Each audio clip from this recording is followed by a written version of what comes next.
আজ রান্না করব হাড় ছাড়া মাংস, অর্থাৎ গাছপাটা।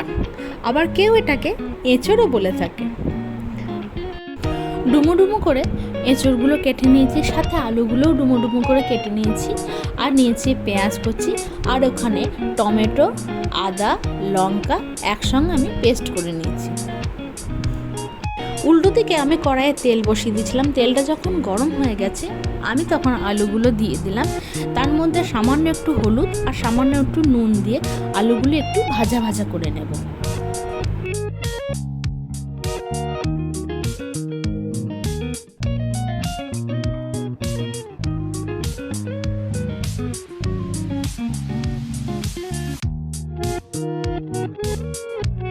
আলুটা আমার ভাজা ভাজা হয়ে গেছে, এবার আলুটা আমি তুলে নেব। এরপর ওই তেলেই আমি গোটা জিরে, শুকনো লঙ্কা, তেজপাতা ফোড়ন দেবো। ফোড়ন থেকে যখন খুব সুন্দর গন্ধ আসবে, তখন আমি পেঁয়াজ কুচিগুলো দিয়ে দেবো। দেওয়ার পর খুব ভালো করে আমি নাড়াচাড়া করে নেব।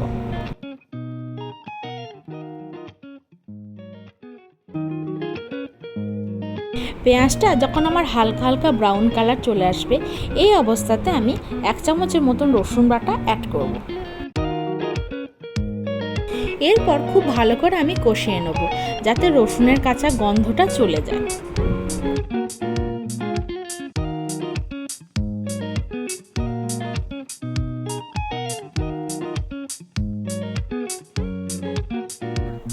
এখানে টমেটো, আদা, কাঁচা লঙ্কা একসাথে পেস্ট করে রেখেছি, সেই পেস্টটা আমি কড়াইয়ে দিয়ে দিলাম। দেওয়ার পর খুব ভালো করে আমি কষিয়ে নিচ্ছি মশলাটাকে।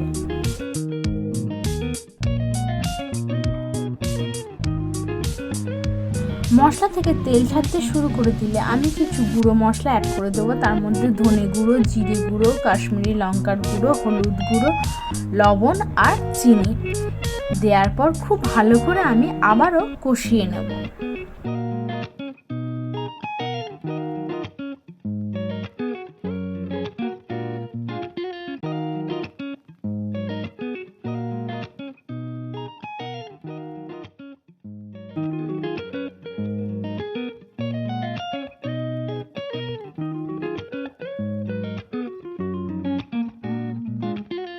এরপর যে বাটিতে আমি টমেটো পেস্টটা করে রেখেছিলাম, তাতে একটু জল দিয়েছিলাম।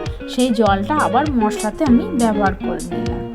নেওয়ার পর খুব ভালো করে আমি কষিয়ে নেবো। যতক্ষণ না মশলা থেকে তেল ছাড়তে শুরু করবে, ততক্ষণ পর্যন্ত কিন্তু মশলাটাকে খুব ভালো করে কষিয়ে নিতে হবে।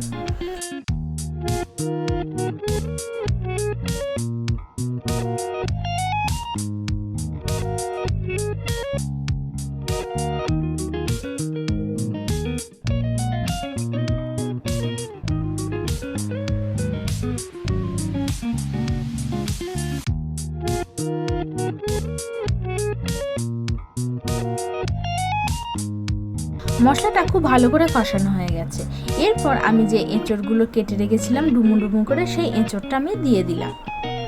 তোমরা চাইলে এঁচড়টা কাঁচা না ব্যবহার করে কুকারে একটা ভাপ দিয়ে নিতেও পারো।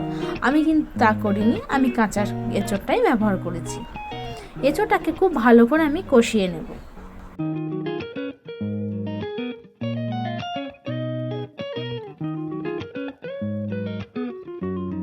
এঁচড়টা খুব ভালো করে কষানো হয়ে গেছে। এরপর যে আলুটা আমি ভেজে রেখেছিলাম, সে আলুগুলো দিয়ে দেবো।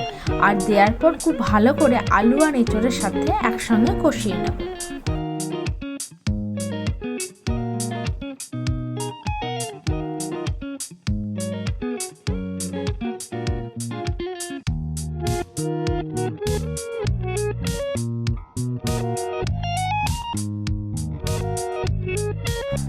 এরপর সামান্য একটু জল দিয়ে দেবো।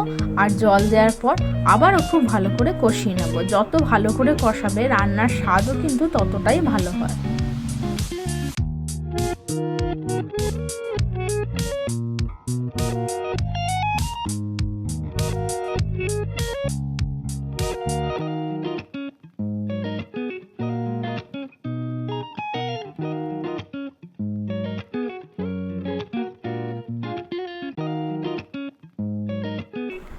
এরপর আমি পরিমাণ মতন জল দিয়ে একটু নাড়িয়ে আমি ঢাকা দিয়ে দেবো এঁচোড়টা সেদ্ধ হওয়ার জন্য।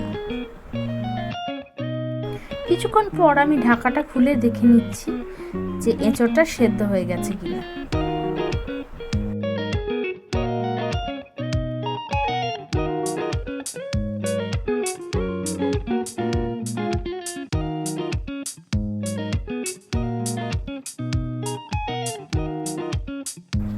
দেখো এঁচোড়টা কিন্তু খুব ভালো করে আমার সেদ্ধ হয়ে গেছে।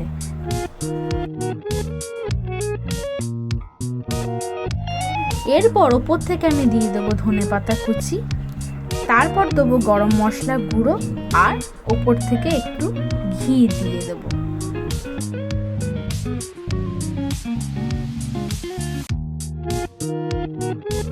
সবকিছু দেওয়ার পর ভালো করে একবার নাড়িয়ে নেব।